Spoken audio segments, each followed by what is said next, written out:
Hello everybody, and today in How to Help Your Transgender Teen, we're going to be covering gender and sexuality.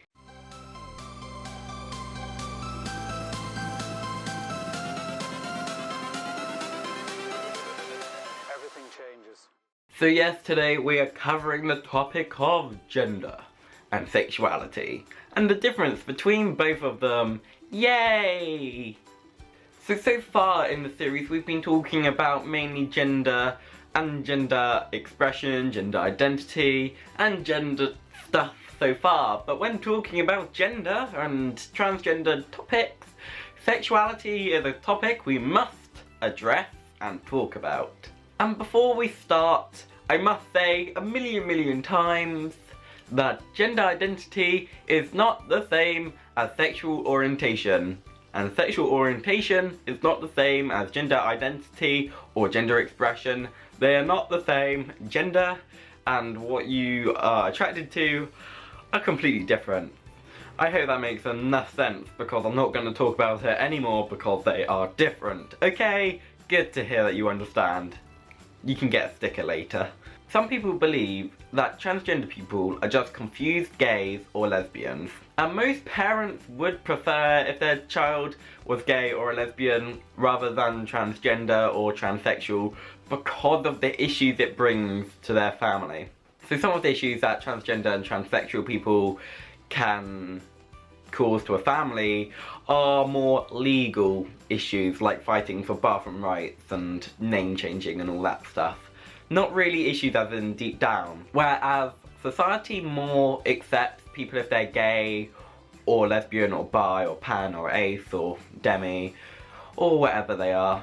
But just as a person doesn't choose to be heterosexual or homosexual, they can't choose to be born male or to be born female.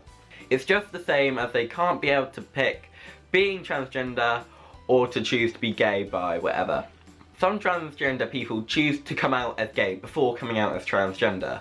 This is as a phase identity, to feel closer and happier with themselves to be their preferred gender than the gender they were biologically born. For example, a trans man, someone who was born biologically female but identifies as male, can date a man. The point I'm trying to prove in that statement is the fact that no matter what your gender identity is, you can still love someone of the same sex, or someone as the opposite sex, or whatever gender identity they express themselves to be.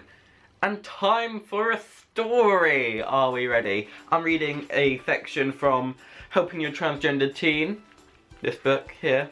We got a story on page 15 that I'm just gonna read to you. Okay, are we ready? Good. So we shall begin. Sam was a quiet, artistic boy, quite different from his boisterous older sister. He loved drawing pictures of princesses and fairies. He thoroughly enjoyed dressing in his sister's clothes and imagining he was Princess Samantha. Most of his playmates were girls. He occasionally told his parents he was really a girl. They took that as a sign of his vivid imagination. Sam's parents allowed him to dress up at home, but drew a line when he wanted to wear a dress to school. They let him grow his hair out long and never pressured him to play sports. They understand that he was different from the other boys and had a trouble fitting in. In middle school, Sam was often teased for being feminine. He decided to cut his hair short and join the track team so he could be one of the guys. The teasing stopped. Sam realised he was attracted to the boys and began to think of himself as gay. At the same time, he didn't like developing a male body and felt more like a girl inside. Sam now attends a support group for LGBT teens. No one there gives him a hard time about his femininity. He started dating a gay boy he met there, but Sam thinks of his future. He imagines himself as a woman, married to a man. We can now understand Sam to be a heterosexual female in a male body. Being gay is just a transitional identity for Sam. So this was a story in this book, Helping Your Transgender Teen, which I said we'll be quoting to quite a lot. And as you can tell, he first off identified as a male. He then dated a gay boy, and then started using his femininity to then hide as the gay identity before he fully came out as transgender. So the next story is about someone called Tiffany. Tiffany grew up as a bright girl with varied interests. She enjoyed friendships with girls and boys. She loved to ski and play saxophone in the school band. She was happy and imagined a future of wide open possibilities. I hope that those two stories give you a better understanding between the difference of sexual orientation and gender identity.